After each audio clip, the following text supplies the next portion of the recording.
Magandang araw sa iyo, Pilipinas! Ngayong araw na ito, mayroon na naman po akong gustong ibahagi sa inyo patungkol po sa pananaw, mga kaibigan. Huwag po tayong magtataka, mga kaibigan, kung bakit hindi pa natin nararanasan na tayo ay namamahala na.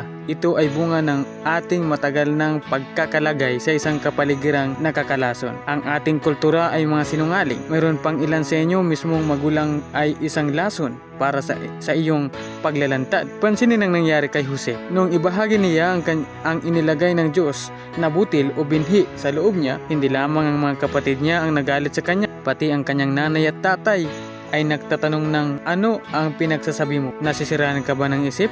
Ang iyong mga kamag-anak, mga kaibigan na matagal mong kasama ay maaaring sumalungat sa iyo.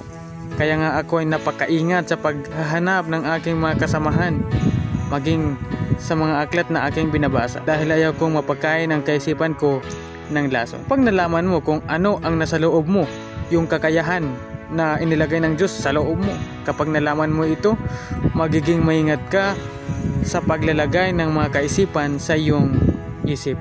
At ang mahirap po, mga kaibigan, matagal na po tayong hindi naging maingat sa ating mga kinakain na pangkaisipan. Sino mang pinapakinggan mo ay naglalagay ng abono sa iyo, at iyon ay maaaring isang radyo, isang leader ng pamayanan, isang kaibigan, o baka mga magulang mo pa. Pwede rin naman pong isang panoorin. Ano man ang mga iyon, hinahadlangan ng mga iyon ang paglantad na nakatagong kakayahan o nakatagong tagumpay sa loob mo.